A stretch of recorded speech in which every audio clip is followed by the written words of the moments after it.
కానీ ఈ మూర్ఖులు, ఈ రాధా మనోహర్ దాసు, నువ్వు ఆరాధిస్తున్న వారిలో లోపాలు ఉన్నాయి, నీలో లోపాలు ఉన్నాయి.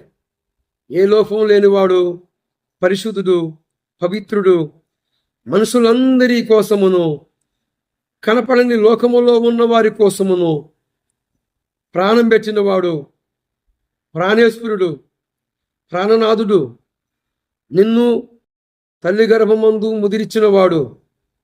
నీవెవరినైతే దూషిస్తున్నావో ఆయన పరిశుద్ధుడు. నీవు మొక్కిన వారిలో లోపాలు ఉన్నాయి, నీలో లోపం ఉంది. కానీ ఏ లోపము లేనివాడు నేను ప్రకటిస్తున్న ప్రభువుని యేసుక్రీస్తు వారు. నా యందు పాపమున్నదని ఎవడు స్థాపిస్తాడు? యోహాను సువార్త 8వ అధ్యాయము 46వ వచనములో రాయబడి ఉంది. ఈరోజు డిస్కీ బాబా, నీలో లోపాలు ఉన్నాయి, నువ్వు చేస్తున్న అనేక రకాలైన క్రియలు ఉన్నాయి. కానీ ఈరోజు మూర్ఖంగా మాట్లాడుతూ, ప్రలోభాలు పలుకుతూ, సంఘముల మీద దాడులు చేయటము, చర్చిల మీద దాడులు చేయటము, పాస్టర్ల మీద దాడులు చేయటము, దేవుని ప్రజలను దూషించటము. ఒకవాడు అంటాడు, నీకు పర్మిషన్ ఉందా? పర్మిషన్ నీకుందా అడగటానికి? ఆర్టికల్ 25 ప్రకారముగా మత చేసే హక్కులు, వాక్కు స్వాతంత్రం హక్కులు రాజ్యాంగంలో పొందుపరచబడినప్పటికీ రాజ్యాంగము నెరవేరుతుందా అంటే నెరవేరుతలేదని చెప్పాలి. రోజు ఈ నీచ, నికృష్ట, దౌర్భాగ్యుడు, త్రాష్టుడు, మతాల మధ్య చిచ్చు పెడుతున్న ఇలాంటి దుర్మార్గులని పోలీసు అధికారులు వెంటనే అరెస్ట్ చేయాలి. భారతదేశం నా మాతృభూమి, భారతదేశ ప్రజలందరూ కూడా సహోదరులని ముందుకు పోతున్న భారతదేశంలో ఇలాంటి నీచులు ఉన్నారా అని, వీడు భారతదేశానికి సంబంధించిన వ్యక్తి కాదు. రాధా మనోహర్ దాస్ అనే ఎవరైతే ఉన్నాడో ఈ డిస్కీ బాబా, వీడికి అనేక పేర్లు ఉన్నాయి. వీడు మన భారతదేశానికి సంబంధించిన వాడు కాదు. అలాగైతే ఎందుకు అలాగ మాట్లాడతాడు?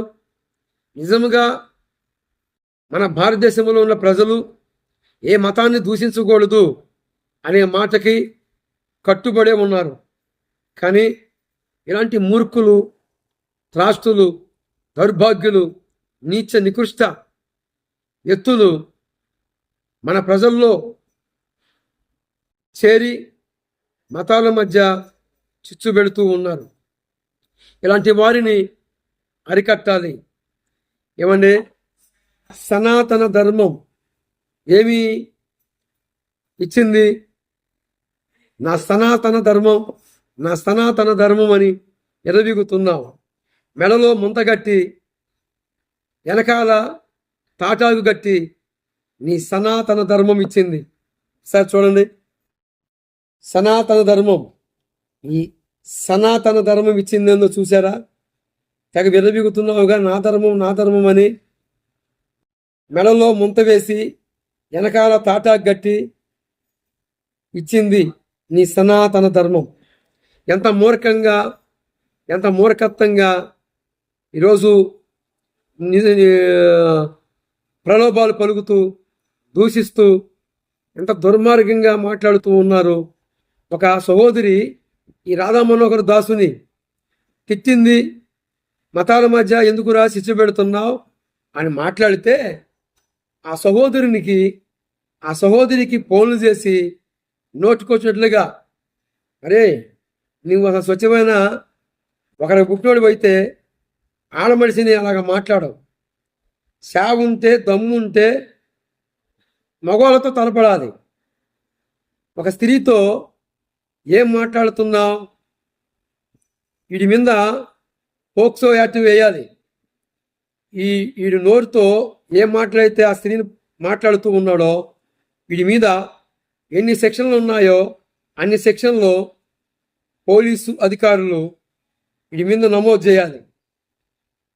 ఆ స్త్రీ మతాల మధ్య ఎందుకు చిచ్చు పెడుతున్నారు? బైబిల్ని ఎందుకు దూషిస్తున్నారు? బైబిల్లో ఉన్న యేసు ప్రభు